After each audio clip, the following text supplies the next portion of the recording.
안녕하십니까. 리딩 크리스천의 정진부 목사입니다. 반갑습니다.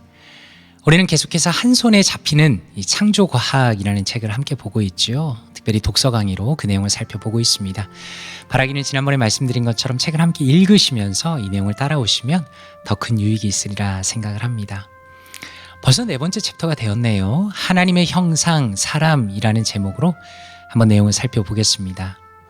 먼저 요약입니다.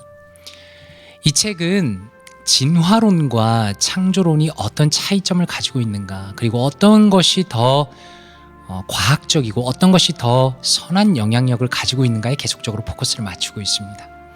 저자는 이렇게 설명합니다. 진화론은 사람이 단지 동물 중에 하나이고, 이게 핵심이죠. 단지 동물 중에 하나이고 다른 동물에 비하자면 진화가 더 되었으며 앞으로 더 진화된 다른 존재가 나올 것이라고 주장합니다. 다시 말해서 인간이란 존재는 특별한 존재가 아니라 그냥 자연 속의 일부에 불과하다는 것이죠. 그런데 성경은 전혀 다른 이야기를 합니다. 인간이 하나님의 형상에 따라 창조된 독특한 피조물이고 이 땅을 다스리도록 창조된 위대한 존재라고 설명한다라는 것입니다. 너무 다른 설명이죠. 진화론은요, 인간의 정체성을 손상시킨다라고 설명합니다. 하나님과 사람의 관계, 그리고 사람과 사람 사이의 관계에 심각한 영향을 줍니다. 하나님이 없다라고 주장하고요, 사람 중에도 우열이 있다고 주장하게 됩니다. 그것이 노골적이든 혹은 노골적이지 않든지 간에. 그래서 인종차별이나 노예제도 등을 당연시하게 됩니다. 그리고 독일의 나치즘은 진화론을 바탕으로 자신들이 가장 진화된 두개골을 가졌다고 주장하면서, 그 형태를 가졌다고 주장하면서 대량 학살을 자행했다는 것이죠. 너무나 충격적인 내용이죠. 바로 이 부분은 이 홀로코스터를 다룬 홈페이지의 그 링크를 제가 이 글에 걸어놓도록 하겠습니다. 리딩 크리스천 홈페이지를 통해서, 글을 통해서 확인하실 수 있습니다. 그렇게 진화론을 주장하고 악한 영향력을 주었는데 성경은 뭐라고 설명합니까? 하나님이 창조하신 것 중에요, 자연, 그 세상 속에서 사람만이 하나님의 형상을 닮았습니다. 인간은요, 어떻습니까? 다른 동물들과 확연히 구분이 됩니다. 생각해보면 이게 너무나 당연한 얘기죠. 역사를 가지고 있습니다. 과학을 누리고 있습니다. 문화가 꽃피고 있습니다. 예술 너무나 아름답습니다. 등의 그 특성들이 분명하게 드러난다는 것이죠. 와, 이 4가지만 적어놓고 보니까요, 정말 마음이 벅차네요. 그러나 진화론자들은 어떻습니까? 오히려 동물과의 유사점을 강조합니다. 그리고 인간의 조상 화석이 발견되지 않았지만 계속 이것을 주장하고 있다라고 저자는 설명합니다. 이제 이 부분에 있어서는 좀 더 여러분이 전문적인 자료를 조사하실 수 있겠지만 이 책에서는 아주 간략하게 결론적인 부분만 다룹니다. 오스트랄로피테쿠스는 일반 과학자들 사이에서도 멸종한 원숭이의 뼈에 불과하다는 주장이 나오고 있다라고 설명합니다. 자바이는 원숭이 머리뼈와 일부와 사람의 다리뼈 일부가 발견된 것이며 일부 진화론자들을 제외하고는 이제는 인정하지 않는다라고 아주 냉철하게 설명합니다. 네브라스카이는 멧돼지 이빨에 불과한 것을 인류의 조상으로 잘못 해석한 것이다라고 설명하고요. 반면에 네안데르탈인과 크로마뇽인은 대홍수 이전의 사람들일 가능성이 크다라고 설명합니다. 이쪽은 사람이라는 것이죠. 그러니까 사람과 원숭이의 구별은 뚜렷하면서 진화론자들이 주장하는 중간 단계의 화석이라는 것은 사실 존재하지 않는다라고 이렇게 저자는 설명하고 있습니다. 사람들은 보통 인간의 몸에 진화의 흔적이 남았다. 그리고 그것을 퇴화 혹은 흔적 기관으로 남아있다고 생각합니다. 중요한 것은 과거에는 흔적 기관으로 생각했던 것들이 이제 쓸모없는 거야, 그냥 흔적만 남은 거야 라고 생각했던 것들이 현재는 그렇지 않다고 밝혀지고 있다는 겁니다. 예를 들어서 뇌의 뇌하수체는 호르몬의 분비 기관이고 맹장과 편도라는 기관 역시 인간의 면역에 중요한 기능을 한다라는 것이 밝혀졌다는 것입니다. 다시 말해서 진화의 과정을 통해서 그냥 흔적만 남은 기관이라면 기능이 없어야 하죠. 하지만 모두가 각자의 분명한 기능이 있다는 것을 보아서는 진화가 아니라는 것을 증명한다라고 설명하는 것입니다. 인류는 다양한 인종으로 구성이 되어 있습니다.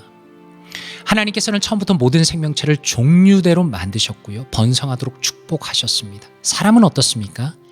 아담과 하와라는 한 쌍의 부부에서 시작해서 다양한 인종이 되었다라고 설명합니다.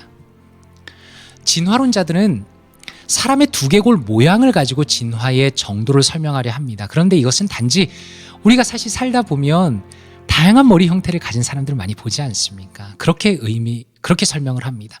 단지 다양한 두개골의 형태를 의미할 뿐이고, 그리고 이런 질문도 있을 수 있겠죠. 한 쌍의 부부에서부터 시작했는데 어떻게 다양한 피부색이 나올 수 있느냐라고 물을 수 있을 때, 이러한 피부색과 여러 특성을 결정하는 유전자들의 조합에 의해서 얼마든지 가능하다라고 저자는 설명하고 있습니다.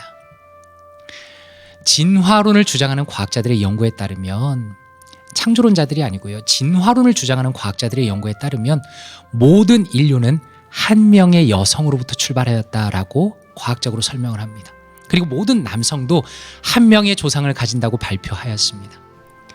그렇기 때문에 현재는 보편적인 설명은 다양한 곳에서 진화가 일어났다는 다지역 진화설이 사라지고 인류라는 것은 한 곳에서 출현하고 진화되었다는 주장이 일반적이라고 설명합니다. 지금 이 내용이 중요한 것은 이렇게 설명하는 것이 한 여인으로부터, 한 남자로부터 인류가 나왔다는 것이 창조론자들이 주장하는 게 아니고요, 진화론자들이 주장한다는 것입니다. 그리고 놀랍게도 이것은 오히려 창세기의 기록과 일치하는 주장이다라고 저자는 설명하고 있습니다. 부부가 아기를 낳으면 어떻습니까? 일란성 쌍둥이를 제외하고 모든 자녀들이 다 다른 유전 정보를 가지게 된다는 것이죠. 그리고 인류가 다양해진 것은 바벨탑 사건 이후에 언어가 갈라지면서 인류가 흩어지게 됩니다. 그리고 바로 그런 다양한 언어를 가진 현재 인류가 같은 조상을 가졌다는 사실은 성경에 기록된 바벨탑 사건을 통해서 하나님께서 언어를 흩으시면서 이렇게 사람들이 흩어진 것을 통해서 논리적으로 이해할 수 있다라고 설명하고 있습니다. 책 안에서 한마디입니다. 저는 이 부분에 집중하고 싶습니다. 저자의 말을 그대로 옮겨보았습니다. 인류의 다양성은 진화에 의해 이루어진 것이 아니라 성경의 기록처럼 생육하고 번성하면서 다양해진 것이며, 모든 인종은 한 부부로부터 나온 한 식구인 것입니다. 다양성은 하나님의 형상대로 창조된 사람 한 명 한 명이 독특하고 위대한 존재이며, 동시에 모든 인류가 한 공동체로서 예수 그리스도를 통해 창조주 하나님과의 관계가 회복되고 창조의 목적대로 살아야 하는 것을 보여주는 것입니다 라고 설명합니다. 굉장히 중요한 표현들인데 내용들은 조금 뒤에 함께 조금 더 진행하면서 살펴보겠습니다. 한번 말씀으로 바라볼까요? 저자는 이 책에서 중요한 성경 구절들을 계속 인용하고 책을 읽는 분들이 그걸 자발적으로 공부하기를 요구하고 있습니다. 한번 이렇게 살펴보기 원합니다. 창세기 1장 26절과 27절입니다. 하나님이 이르시되 우리의 형상을 따라 우리의 모양대로 우리가 사람을 만들고 그들로 바다의 물고기와 하늘의 새와 가축과 온 땅과 땅에 기는 모든 것을 다스리게 하자 하시고, 하나님이 자기 형상 곧 하나님의 형상대로 사람을 창조하시되 남자와 여자를 창조하시고 라고 말씀하십니다. 이렇게 스터디 바이블은 설명합니다. 하나님의 형상이라는 그 용어는 무슨 의미일까요? 그것은 인간이 다른 모든 피조물과는 다르다라는 것을 설명하는 묘사로 이해할 수 있다라는 것입니다. 하나님의 형상이라는 것은 무엇입니까? 인간은 어떤 존재입니까? 생각하죠. 지금 이렇게 영상처럼 의사소통을 하죠. 옳고 그름을 이해합니다. 이건 정말 놀라운 겁니다. 옳고 그름을 이해합니다. 창조적입니다. 하나님과 그리고 다른 사람과의 관계를 경험하는 아주 특별한 능력을 가지고 있습니다. 바로 이런 부분에서 하나님의 형상이라고 표현하고요. 그리고 이것은 인간이 바로 그런 부분에서 하나님을 닮았다라는 것을 설명하는 것이다 라고 설명합니다. 창세기 3장 20절입니다. 아담이 그의 아내의 이름을 하와라 불렀으니 그는 모든 산자의 어머니가 됨이더라 라고 말씀합니다. 참 재밌는 설명입니다. 한번 보십시오. 하와라는 히브리어 이름은요, 살다라고 번역될 수 있는 히브리어 동사 하야와 관련이 되어 있습니다. 일종의 워드플레이, 발음이 비슷하지 않습니까? 하와, 하야. 이 이름의 의미는 하와는 모든 생명의 어머니로 묘사되고 있다는 것입니다. 그 이름처럼 인간의 첫 첫 어머니이기 때문에 그렇다는 것이죠. 창세기 9장 19절에 이렇습니다. 노아의 이 세 아들로부터 사람들이 온 땅에 퍼지니라 라고 설명합니다. 이 부분에 대해서 스터디 바이블은 이렇게 설명하네요. 모든 인류는 아담 그리고 모든 홍수로 인해서 모든 인류가 다 사라진 다음에 새롭게 시작하신 노아의 세 아들인 셈, 함, 야벳으로부터 기원합니다. 모든 인종이 같은 뿌리에서 유래하기 때문에 어떤 집단이 다른 집단보다 우월하다고 주장하는 것은 어리석은 일입니다 라고 설명합니다. 각 아들은 창세기 10장에 민족들의 명단에 기록된 것처럼 민족들의 나라와 관련이 있습니다. 모든 인종은 각각의 고유한 집단이 민족들의 나라로서 존재하고 생존하며 기능하는 것이 하나님의 의도라는 사실에 자부심을 가질 수 있습니다. 한 그룹이나 민족이 다른 어떤 그룹보다 본질적으로 우월하지 않습니다 라고 설명합니다.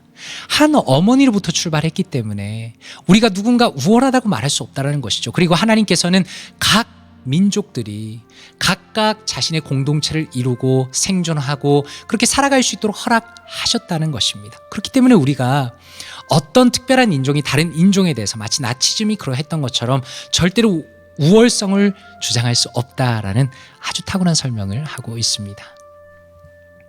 그렇다면 이런 내용들을 리딩 크리스천의 RCB의 관점으로 한번 살펴보겠습니다. 이 책은 좀 어떠십니까?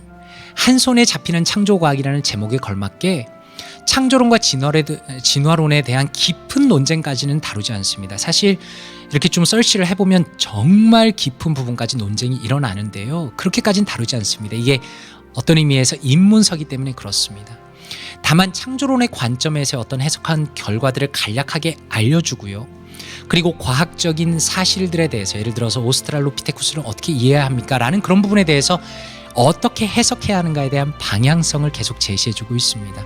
저는 입문서로서는 굉장히 좋다라고 생각합니다. 만약에 더 공부해야 될 부분이 있다면 우리가 자발적으로 다른 책들을 사서 또 읽어봐야겠지요. 분명한 것은 저는 이렇게 말하고 싶지는 않습니다. 진화론을 주장하는 사람들 모두가 인종차별주의자는 분명히 아닙니다. 절대 그건 아닙니다. 하지만 진화론을 주장하는 것이 본질적으로 어떤 위험을 가지고 있는가를 저자는 분명히 지적하고 있습니다. 왜 그렇습니까?